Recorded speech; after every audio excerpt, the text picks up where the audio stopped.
16h20, c'est Virgile sur M.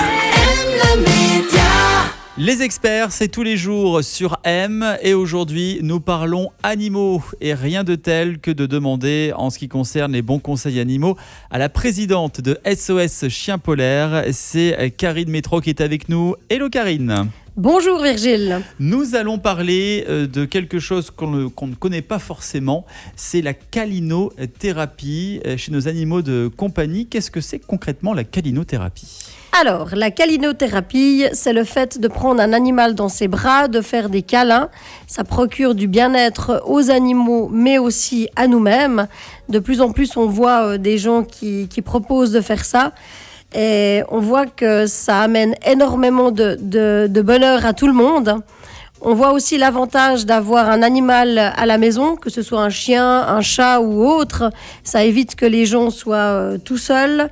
On utilise aussi les animaux et la calinothérapie avec les gens atteints de cancer ou d'autres maladies. C'est très utile pour les EMS quand ils ont la possibilité de pouvoir faire de la calinothérapie avec des animaux. Ça amène énormément de bien-être. Il faudrait qu'on puisse avoir de plus en plus d'EMS qui acceptent les animaux. Ça serait vraiment merveilleux pour leurs résidents et pour le personnel. Je pense que ça aiderait beaucoup au bien-être des gens, ce qui est très important. C'est une présence qui est rassurante, qui est apaisante. L'animal, il est là, il est toujours content, il est toujours de bonne humeur. Et c'est quelque chose qui est très, très bon pour nous. Ça calme. Et puis je pense que rien que de les voir, nos animaux, ça nous donne juste le sourire. Bien sûr. C'est quelque chose qui est... Voilà. Et on s'en rend compte aussi au niveau du regard de l'animal qu'on lui procure aussi du plaisir par la même occasion. Tout à fait. Alors quand on fait une séance de calinothérapie et qu'on les prend vers nous et qu'on les caresse et qu'on leur explique des choses, que ce soit avec des mots ou dans notre tête, quand on leur parle, c'est quelque chose qui est très fort. En général, l'animal va vous regarder, que ce soit un chien, un chat ou autre, et puis il va se passer quelque chose entre vous. C'est des moments qui sont magiques et précieux. Et ça, c'est vraiment important. Quels sont les autres avantages de la calinothérapie ? Alors, ça améliore le lien entre l'humain et l'animal et c'est vraiment très, très important. La calinothérapie fonctionne aussi bien chez un chien que chez un chat.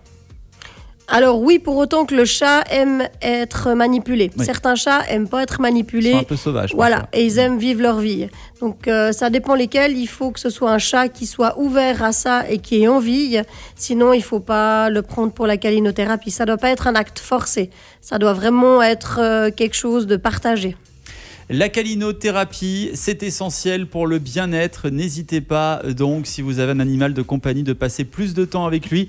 Une petite caresse, ça fait toujours plaisir. Merci Karine Métro. On se retrouve la semaine prochaine pour un nouveau numéro des experts. À très bientôt, merci beaucoup. M-Média.